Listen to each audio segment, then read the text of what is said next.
পাতিহাঁহৰ মাংস সদ্যহতে কোমোৰা লগতে বেছি ভাল লাগে নহয়নে বাৰু। আজি মই বনাইছোঁ নৰসিংহ লগতে আৰু এটা পাচলি মিশ্ৰণ কৰিছোঁ।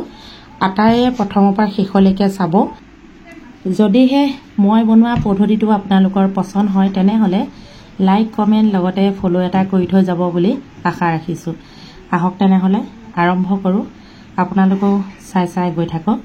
এয়া 500 গ্ৰাম পাতিহাঁহৰ মাংস খুব ধুনীয়াকৈ ধুই লৈছোঁ। আমি মাংসখিনি মানে কটা মাংস কিনিহে আনিছোঁ, সেইবাবে চাফাকৈ ধুই লৈছোঁ। এইফালে পিঁয়াজ, এইফালে নহৰু, এইফালে কেইডালমান পিঁয়াজৰ নলা, নিজেই মই খেতি কৰা দেই। নৰসিংহ গোটাই লৈছোঁ। বাকী নিমখ আৰু হালধি দি আধা ঘণ্টাৰ বাবে মানে মেৰিনেট কৰি থ'ম।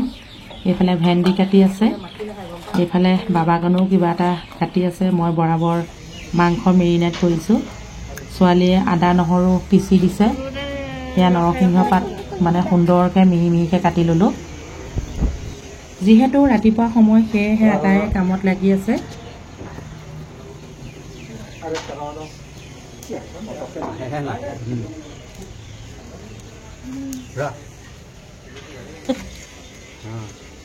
কি কৰি আছ তই? এই লাও কাটি আছো। আলুগুটি চালুগুটি। আমাৰ পটুৱে কি কৰি আছে দেখিছা না? শুই আছে।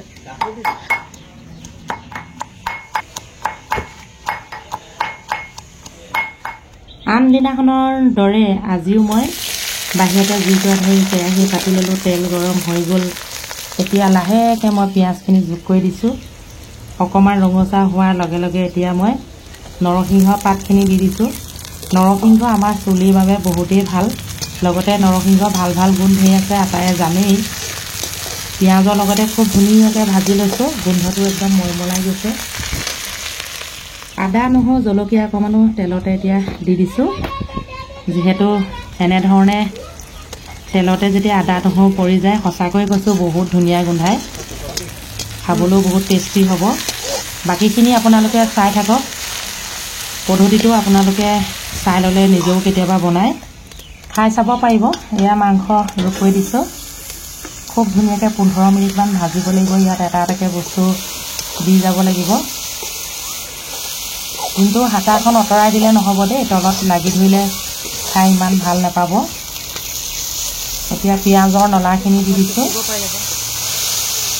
নৰসিংহ পিঁয়াজ সম্পূৰ্ণ গলা পাছতহে মই মাংসখিনি যোগ কৰিছিলোঁ। ইয়াত এতিয়া মই এবিধ পাচলি মিশ্ৰণ কৰিম কৈছিলোঁ যে পানীলাও দিছোঁ। যিহেতু কোমোৰা পাবলৈ নাইকিয়া হ'ল, সেইবাবে পানীলাওকে টুকুৰা টুকুৰকৈ দি দিছোঁ।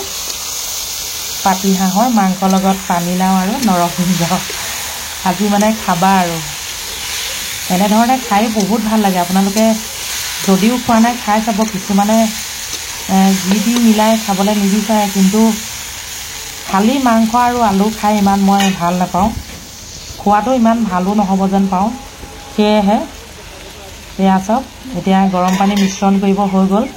যিহেতু 15 মিনিট হৈয়ে গ'ল আৰু যিটো গামলাত মানে ধৰক মেৰিনেট কৰিছিলোঁ তাতে গৰম পানী দি পেলাই দি দিলোঁ। এতিয়া সিজাব লাগিব খুব ভালকৈ। মাংস সিজালৈকে এনেধৰণে জুইৰ ওপৰতে থাকিব। ঢাকন এখনো লগাই দিব লাগিব।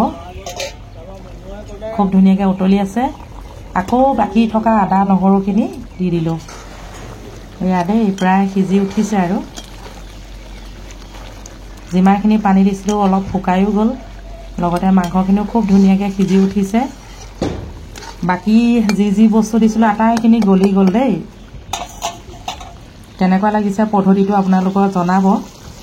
যদি ভাল লাগিছে আৰু ৰৈ নাথাকিব, সুন্দৰ এটা কমেণ্ট লগতে অকণমান শ্বেয়াৰ কৰিব। দুপৰীয়া সময় এনেধৰণে মানে যোগাৰ কৰি লৈছোঁ। ল'ৰাটো, মই, ছোৱালীজনী, লগতে মোৰ ভতিজাটো আছেই।